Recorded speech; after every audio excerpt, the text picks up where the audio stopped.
Koramba biva ku bihano bikomeye biri kubahakanye abarutisha ubuzima bw'isi meruka bagakumira ku nzira ya Allah bashaka ko igorama abo bari mu buyobe bwa kure. Muhammad sallallahu alaihi wasallam ubwo yabwirwaga ngo abantu bamaze kwisuganya kugira ngo babagabeho igitero, izo ni muri za ghazawati zari ziriho abantu bari bisuganyije bashaka kugira ngo bagabe igitero ku bayisilamu.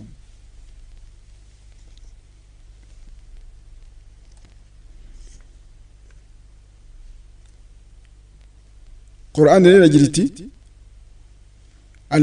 alladhina qala lahum an-nas inna an-nasa qad jama'u lakum fakhshawhum fazadahum imana wa qalu hasbuna Allah wa ni'mal wakeel فانقلبوا بنعمة من الله وفضل لم يمسسهم سوء واتبعوا رضوان الله والله ذو فضل عظيم. سورة آل عمران آية 73 kugeza ku 174.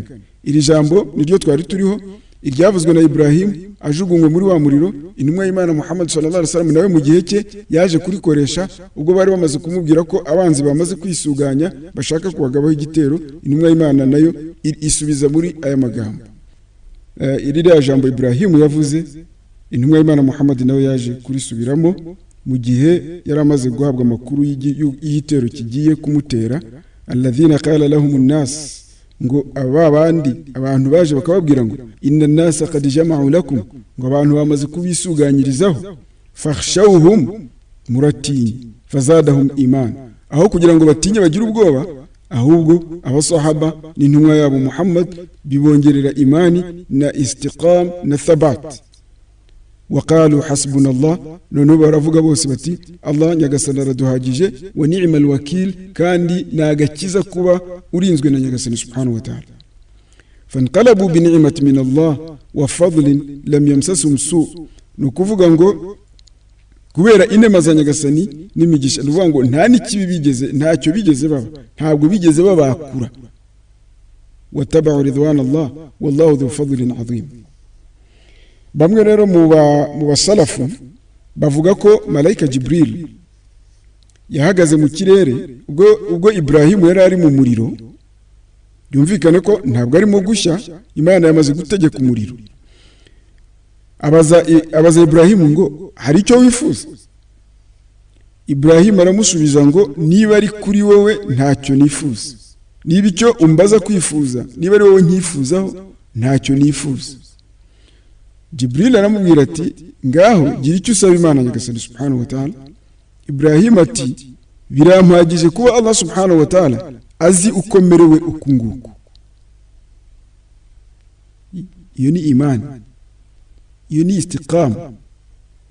Ibrahim mwuvuku nari masubizanye na malaika Jibril ari mutanure. Jibril arangaje mu kirere aramubaza ati urifuza iki ya Ibrahim? Ibrahim ati niba ari wowe nakifuza ahubwo ntacyo. Jibril ati sawa, noneho ngaho usaba Imana. Jibril ati Imana kubiza ukomerewe ubwabyo birampagije.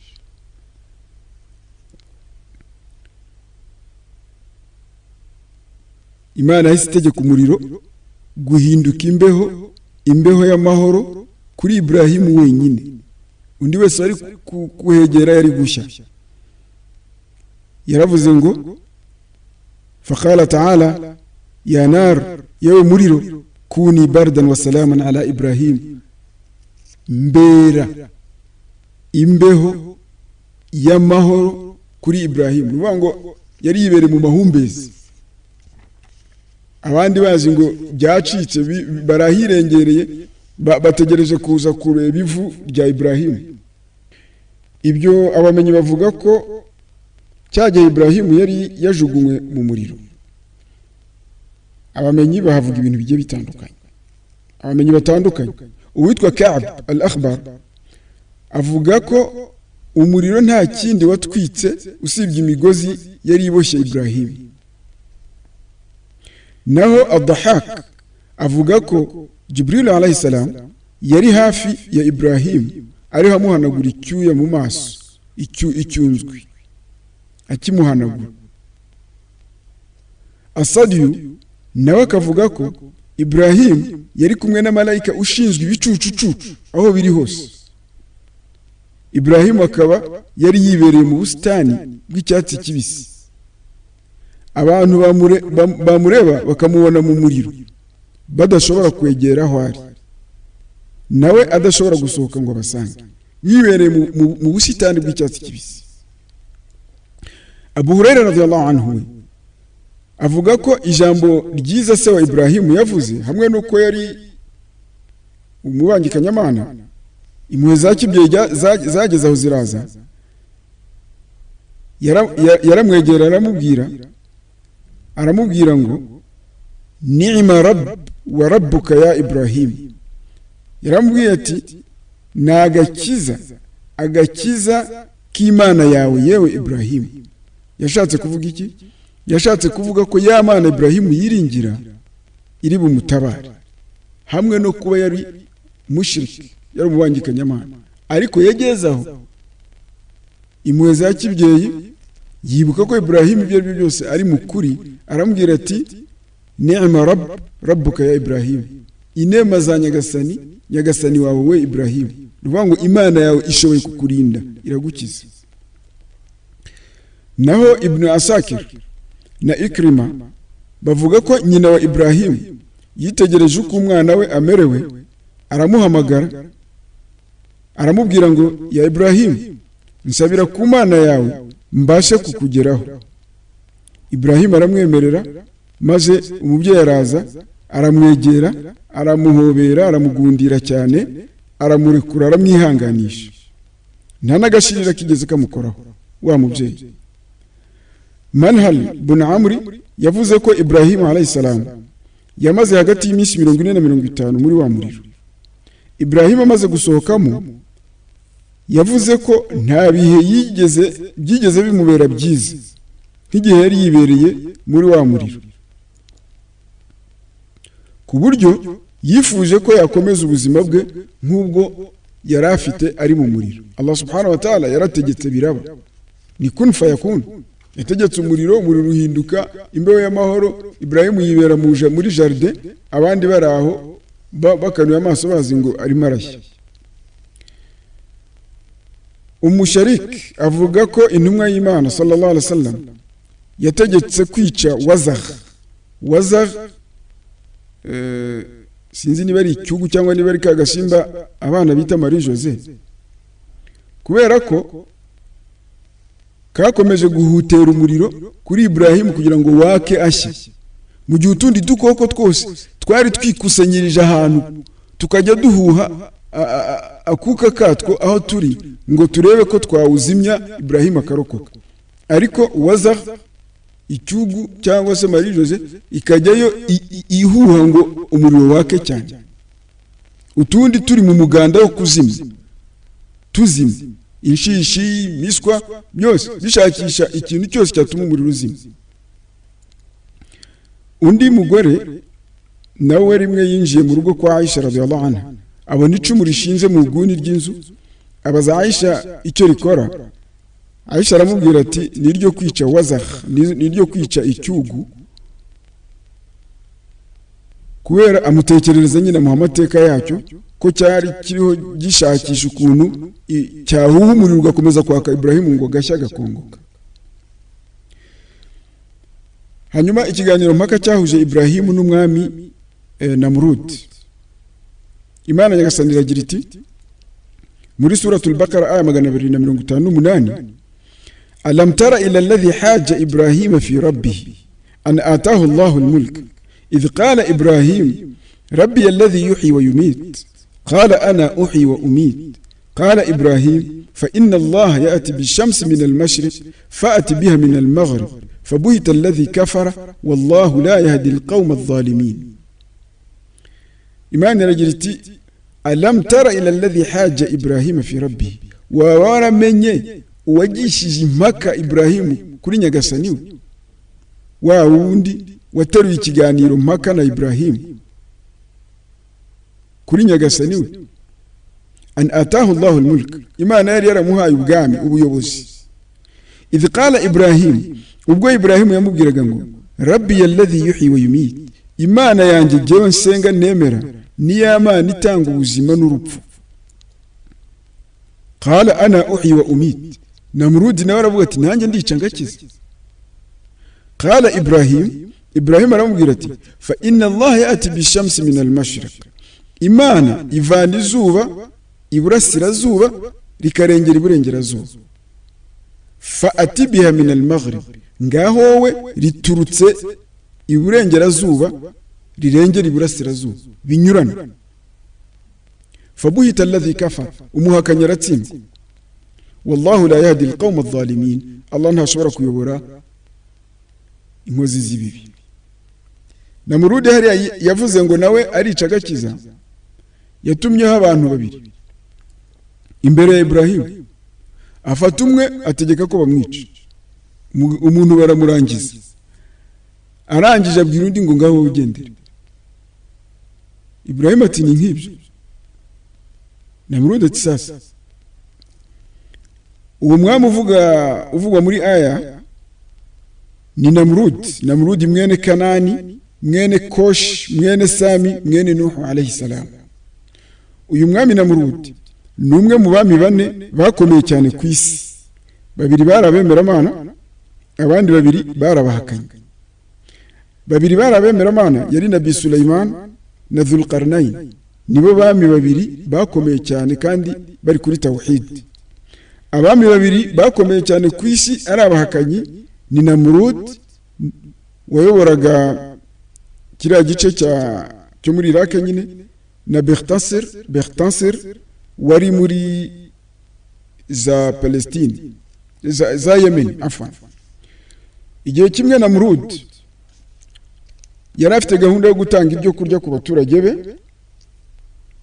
Yafunguye ibigega ashaka gusaplayinga ibiryo kugira ngo abaturage bafate ari igihe cyo gufata iposho.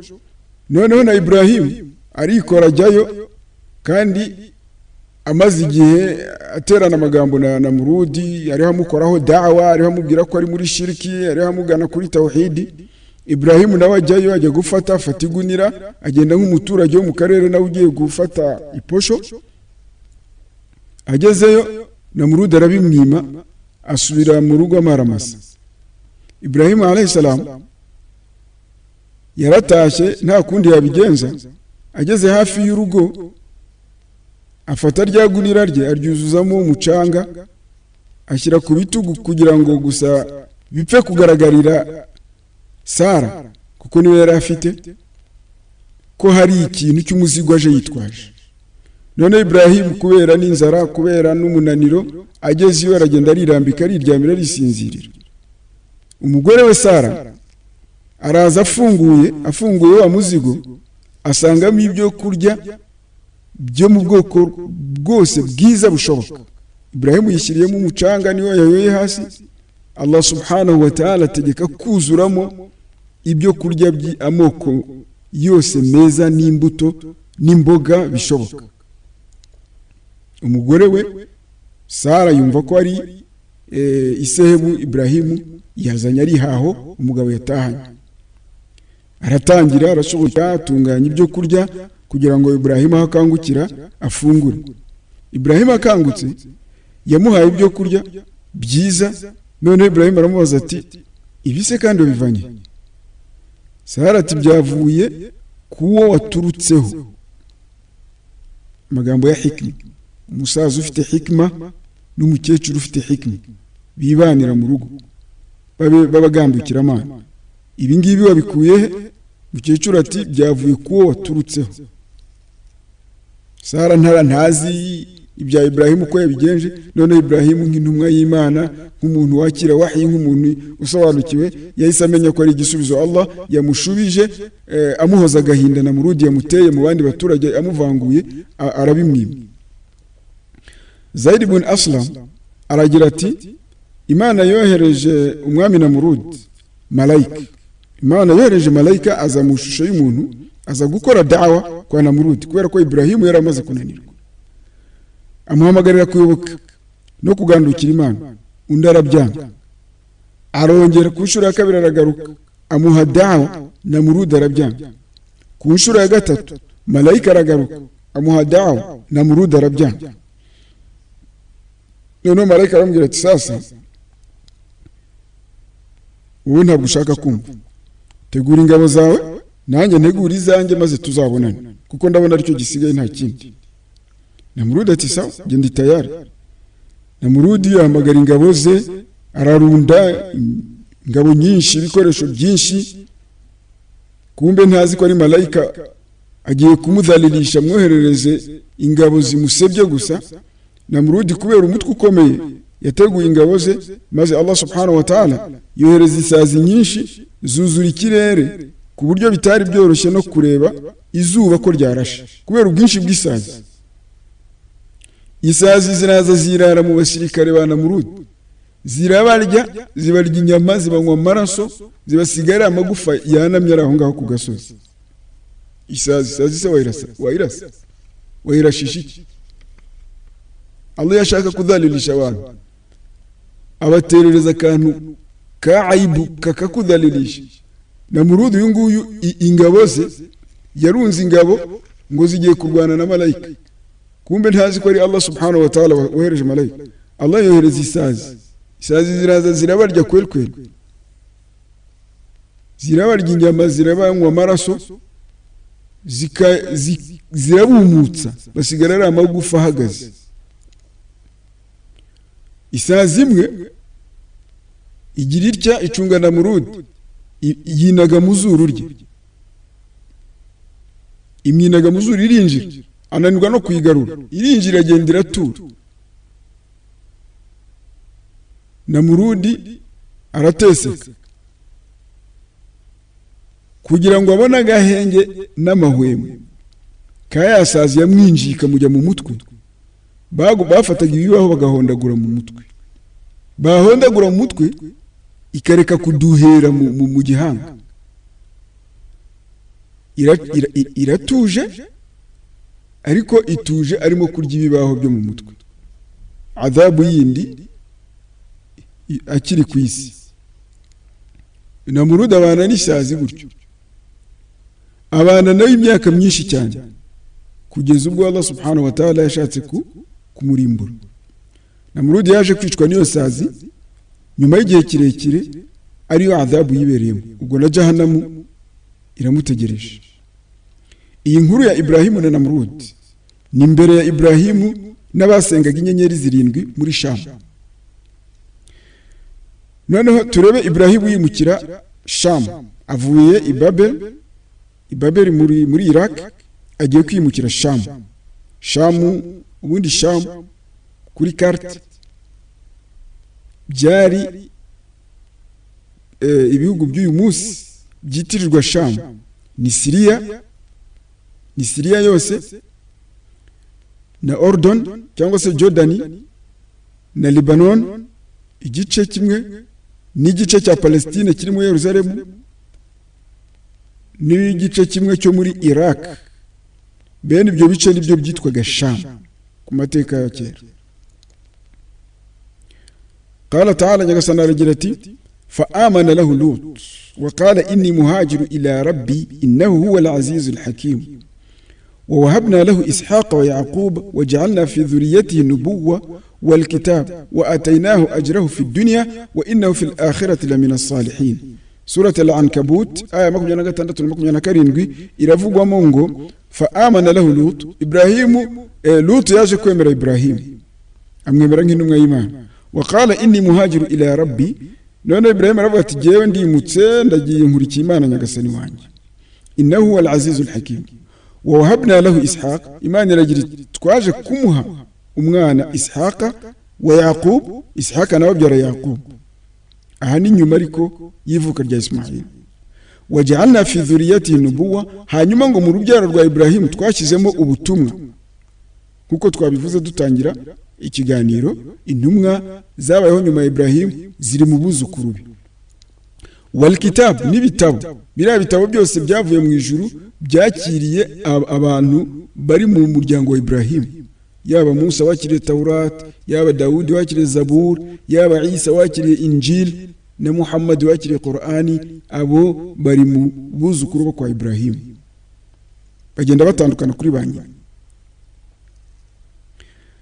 Ahandi Imana ikagira iti wanajainahu wa Luton, twarokoye Ibrahimu na Lut ila al-ardi allati barakna fiha, tubarokorera mu gihugu twashyizemo imigisha, twatagatifuje lil alamin, icyo gihugu twagitagatifurije abisi.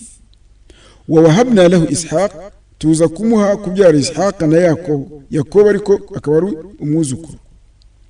Nafilatan kullan ja'alna salihin, ngo uwo muryango twabahigize umuryango mwiza, umuryango ukomoka kuri Ibrahim. Waja'alnahum a'immatan yahduna bi amrina, tubagira abayobozi bayobora ku itegeko ryacu. Wa awhayna ilayhim fi'la alkhairat, tubatoza gukora ibikorwa byiza, tubayishurira tubaraga gukora ibikorwa byiza. Wa iqama as-salat, no gukora amasengesho. Wa ita az-zakat, no gutanga zaka. Wa kanu lana abidin, barabagaragu bacu batugaragira. Wari umuryango utugaragira. Muri suratul anbiya aya 71 na 73. Abantu be bamaze kwinangira, yarimutse arabasiga. Umugore we yari ingumba ntiyabyaraga, bimukanye na Lut mwene se wabo wa Ibrahim. Nyuma y'icyo gihe Imana yamuhaye urubyaro, ndetse no mu rubyaro rwe nimwo harimo intumwa z'Imana, intumwa zose zabayeho nyuma ya Ibrahim alayhi salam. Ibrahim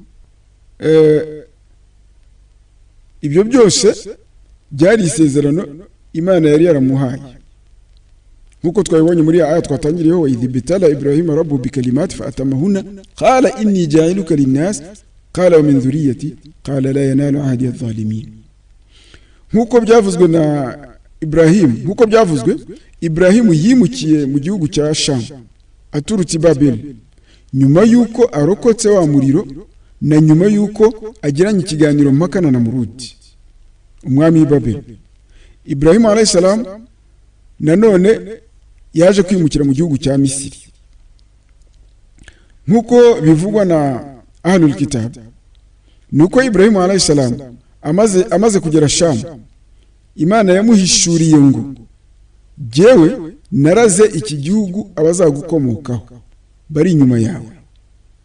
Nuvuga ngo ageze muri Sham, Imana ntabwo yashatse ko ariho yicara cyane.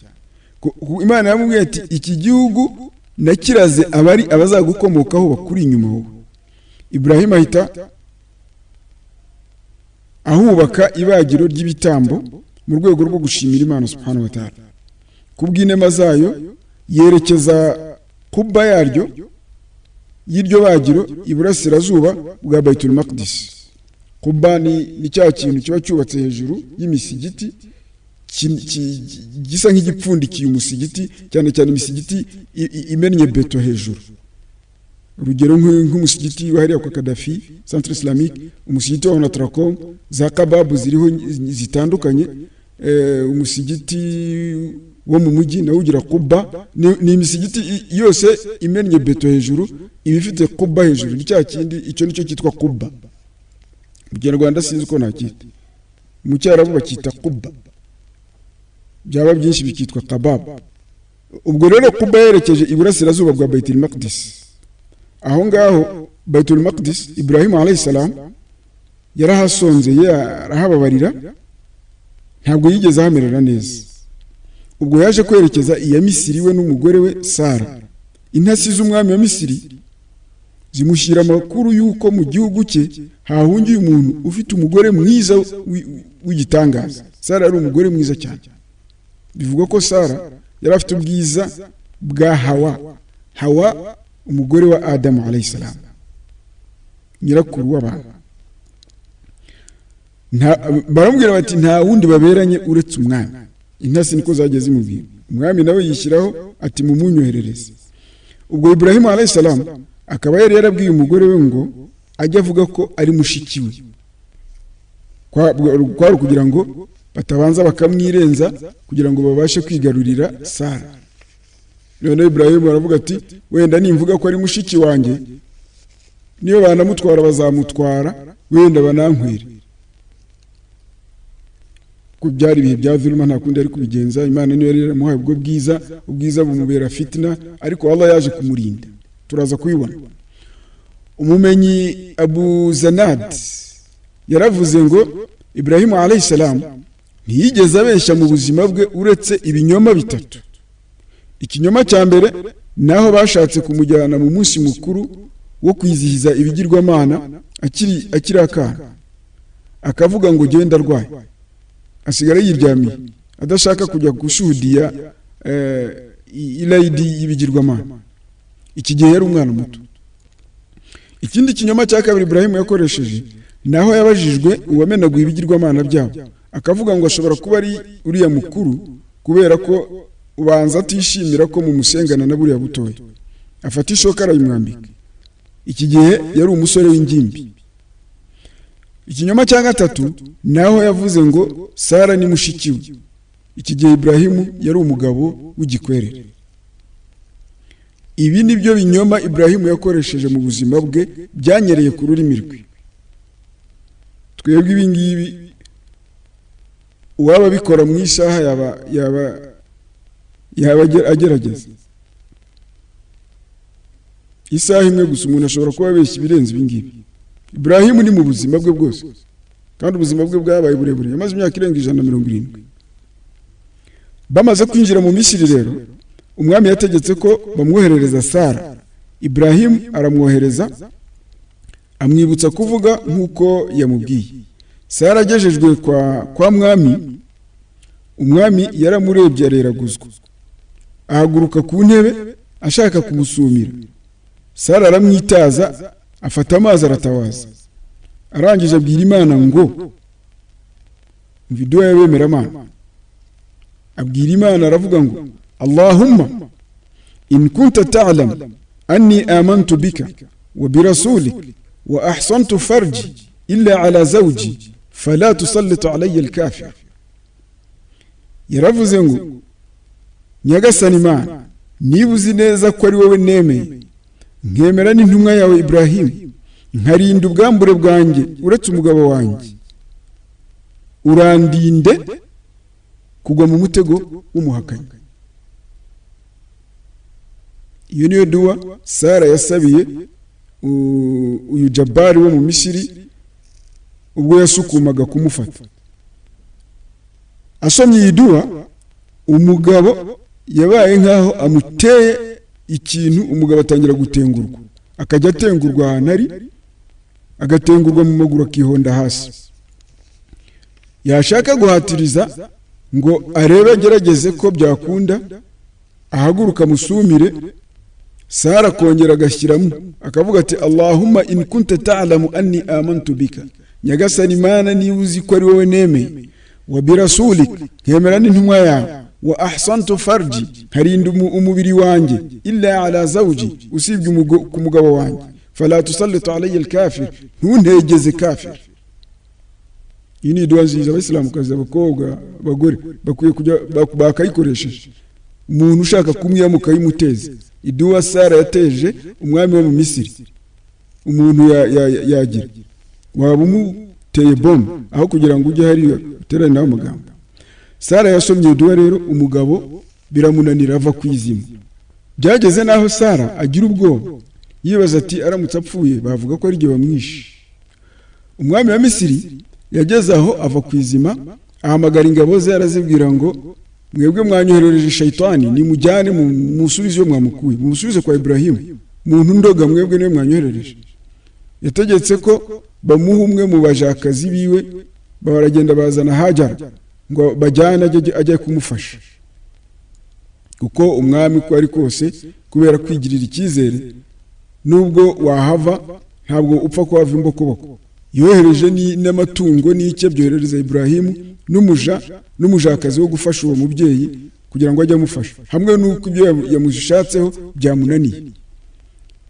Ariko urumva ko ibi byose ni gahunda ya Nyagasani subhanahu wa ta'ala. Nyagasani urimo kubipanga, bifite ikindi bizabyara. Sara yasubiye kwa Ibrahimu.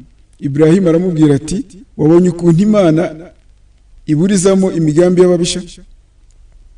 Mu gihe Sara yari yajyanywe ku mwami, Ibrahimu nawe yari yagiye kumuswala, yatangiye amasengesho, akajya asaba Imana ngo imuragirire umugore we, imurinde ikibi gishobora kumukorerwa. nyagasani aragira ati wasta'inu bis-sabri was-salat, ngo nimyifashishe kwihangana no gusara. Mu Islamu ikibazo icyo ari cyo cyose icyo ugomba kwifashisha ni ibintu bibiri, niko Qur'ani kubwira: subira no gusara. Tawaza, usari, nurangiza wihangane utegereze igisubizo cya Allah subhanahu wa ta'ala.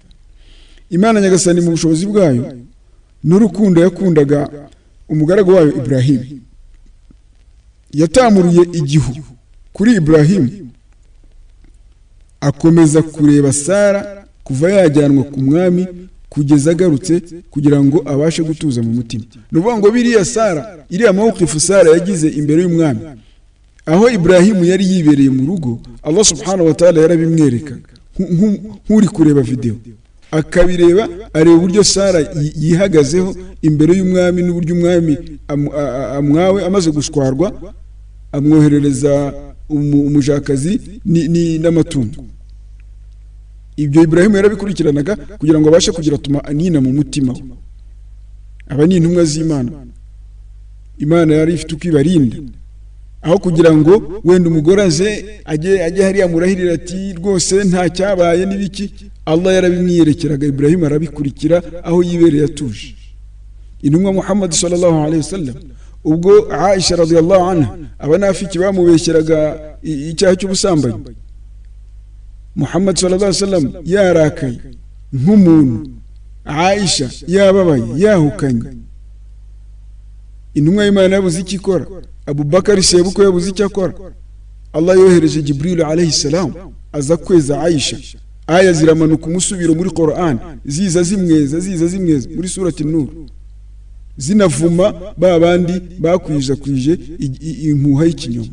Rasul yumva ratuje.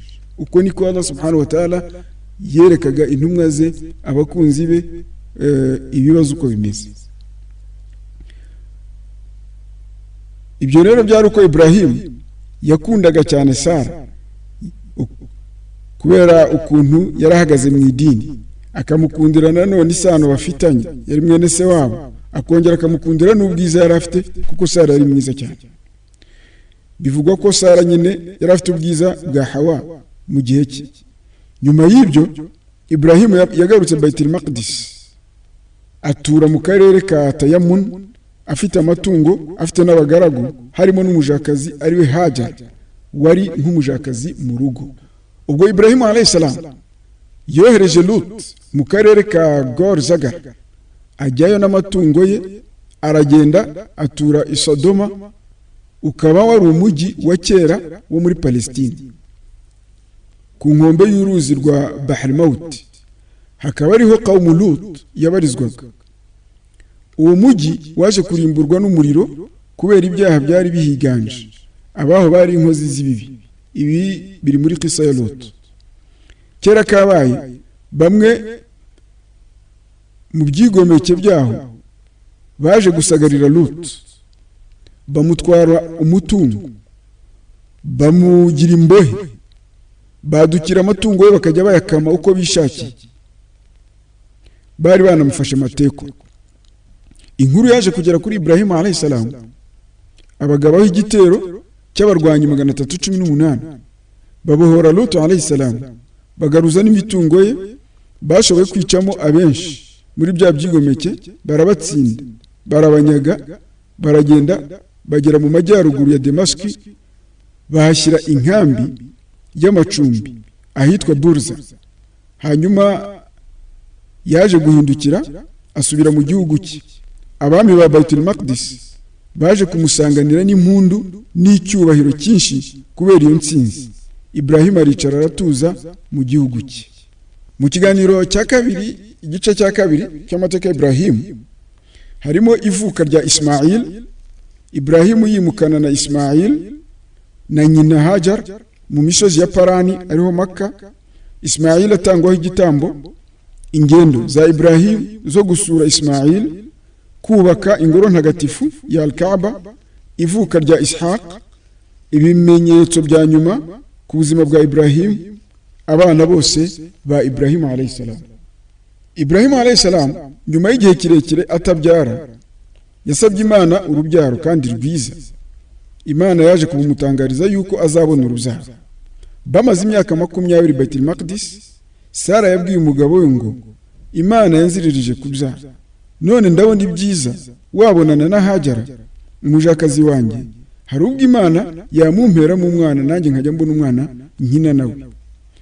Ibrahim alayhi salam abonye ko umugore we abimushakaho abimusaba, yamureze kuri Ibrahim amuha uburenganzira bwo kumukoresha icyo ashaka, icyo yifuza cyose. Hajara yumvise ayo magambo amutera ubwoba, arahunga amanuka mu mibande, ahura n'uwo atazi yari malayika. Aramubwira ngo humura ugira ubwoba, kuko imana yamaze uwo nguwo utwite yamaze kumuteganyamo icyiza. Malayika yamusabye gusubira mu rugo, amuhishurira kuzabyara umwana w'umuhungu akazamwita Ismail. Hajara amaze gusubira mu rugo yabyaye bidatinze umwana w'umuhungu. Ubwo Ibrahim alayhi salam yaragejeje mu myaka 86 y'amavuko, na mbere ya Ishaq imyaka 13. Ismail akimara kuvuka, imana yahishuriye Ibrahim kuzabyara Ishaq kuri Sara. Ubwo Ibrahim ahita yubama akora sujud yo gushimira Imana subhanahu wa ta'ala. Ukwimuka kwa Ibrahim yimukira ajyana n'umwana we n'umugore we mu misozi ya Parani. Hajara akimara kubyara Ismail, Sara yabuze amahoro, agira ishyari, ategeka Ibrahim kubavana mu maso ye. Ibrahim yarabafashe arabajyana, abagerana mu bikombe by'imisozi ya Parani, ariho Makka, kuko ariho Allah yari yamweretse. Ibn Abbas muri sanadi ya Bukhari yavuze ko ahantu hambere abantu batangiriye kuhagera nyabagendwa, naho nyina wa Ismail yari wenyine. Aha ni muri sanadi ya Bukhari, Abdullah ibn Abbas avuga ati ahantu hatangiye gukorerwa urugendo nyabagendwa ruhoraho, naho nyina wa Ismail yari wenyine, aho ni Makka nyine. Kuko Hajara ari hari ahantu n'umwana we, hari abantu b'abajuruhum bajyaga bahanyura bajya za Sham mu bintu by'ubucuruzi, hahinduka koridoro haba nyabagendwa. Iyo ni Makka rero. Aho niho Ibrahim yatuje umugore we n'umwana we iruhande rw'igiti cy'inganzamarumbu Dawha, ahirengeye hiriba rya Zamzam mu mpinga y'umusigiti. Icyo gihe nta muntu wari uhatuye, nta mazi,